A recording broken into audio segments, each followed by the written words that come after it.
Hi guys, welcome back to our channel and the 25 Days of Christmas Challenge. If you've seen the video title, you're probably a little curious or a little worried as to what I'm going to be sharing with y'all today. I have not talked to anybody about this or given my reasoning as to why I'm not going home to Christmas to anyone other than Alex and our counselor. I figured it would be good to share it with you all as well because I can't be the only one that has decided not to go home to see their family. All hearts go home for Christmas in my family. The only excuse for you not going home is you are dead. I've had quite a bit of disbelief and surprise from my family because I'm kind of breaking the mold. I'm doing something no one in my family thus far has done. This is a big change, and I didn't come to it rashly. It took me almost a year to come to this decision, but now that I've finally made it, I wanted to share a bit about my reasoning as to why, and hopefully this will be helpful to someone. My reason for not going home is kind of twofold. You know how they say that when you repeat something over and over and expect a different result, it's insanity? That's where I felt like I was. For the past few years, I feel like I have been kind of threatening to not go home because I was observing a pattern that really frustrated me. Christmas time would come. My family would ask me how long I would stay. I would say maybe a week, and then my family would be in an uproar because a week was too short and we needed 2 weeks. So I would give the 2 weeks, and then I would say, okay, but if I'm going to be there for 2 weeks, we need to do something. And my family would go, oh, yeah, we're going to do things. We'll do activities. We'll do this. We'll do that. We'll have game nights. We'll do this, and the third. And then when push came to shove, those things wouldn't happen. So I would be home for 2 weeks and essentially not do a whole lot of anything other than maybe, interact with my family, see my extended family. But as far as the dream that I was sold, that would be the way that I would spend Christmas, it wouldn't occur. The straw that broke the camel's back for me was one day I expressed how frustrated I was. And I was told, well, Kristen, you can't expect everybody to put their lives on hold for you. You're on vacation. We're still living our lives. But I took off work at your request to be there so that we could do things as a family, and then we don't do anything as a family unless I'm the one that orchestrates it. I would be the person that would give the ideas to everyone, that would say, hey, I need an answer, and everybody would cave under the pressure and then finally say, okay, let's do the thing. How much does it cost? So I would be the person looking at costs. I would be the person looking at the weather, the dates, the times, the ticket prices, distance, all of those things, for us to either not go at all or for us to go, and instead of being there on time, we would be half an hour late. And those kinds of things really frustrate me. If we as a family have planned that we're going somewhere and we agree as a whole that we're not going to leave the house late, everybody's going to wake up on time. If anybody wakes up late, we're going to leave them and they can figure out a way to get to where they need to get, only for all of us to turn that around the next day and inconvenience those of us who want to be at that particular activity on time. It's just really frustrating for me. I have done some thinking this past year, and I've realized I really value quality time. I don't know how many of you have read the 5 Love Languages book by Gary Chapman, but that was one of the first things that Alex and I did for our relationship. Quality time is a huge player in the way that I perceive appreciation and love. And when someone doesn't respect the time that I'm giving to something, or if they don't respect the time that we have set aside for something, to me it feels like you're not giving the experience the value that you should, and therefore you're devaluing me. One of the conversations I had with our counselor was one in which she told me, Krista, you need to accept your family for who they are and not for who you want them to be.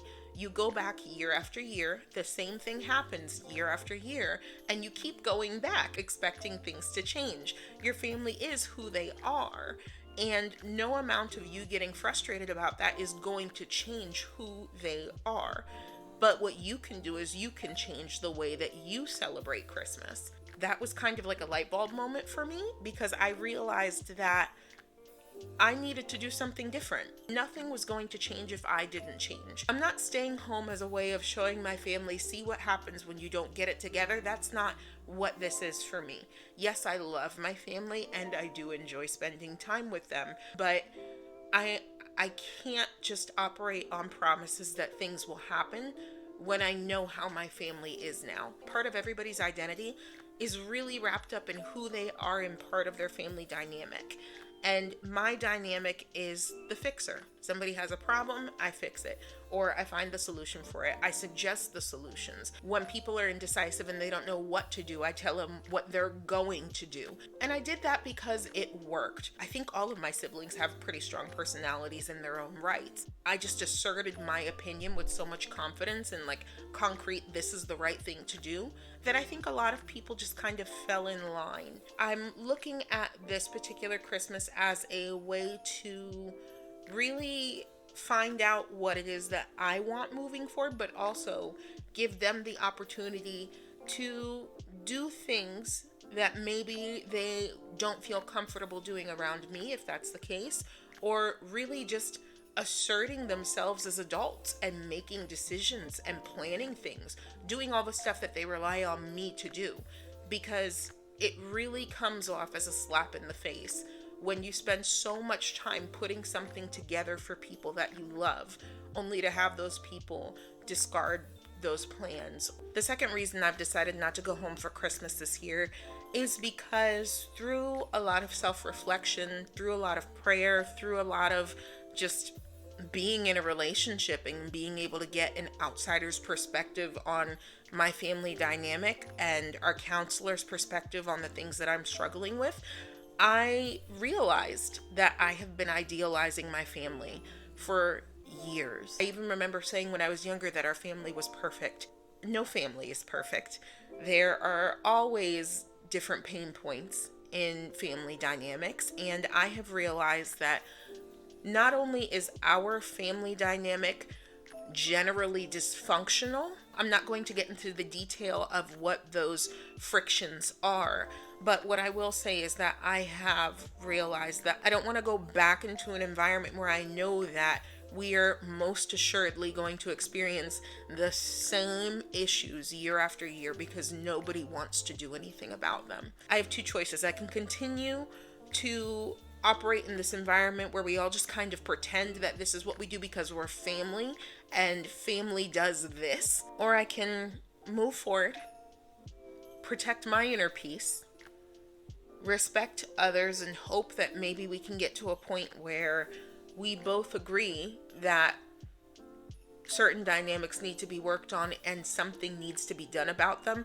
without me being made to do all of the legwork. Maybe the way that I'm describing this is coming off as calloused. Trust and believe I have cried more nights than I can count. I have had more discussions than I can imagine about this, to the point that Alex even got exhausted and he was like, Christy, you need to stop talking about it. Stop talking about how you might not go back and do something. Either do something or stop talking about it. And I took that step. So, how am I feeling now? I am happy, surprisingly. I don't feel the apprehension that I typically do when it comes to planning to go home for Christmas. And it's the first time in a long time that I've not felt this apprehension. It's not kind of like I'm turning my back on my family and not going back ever again.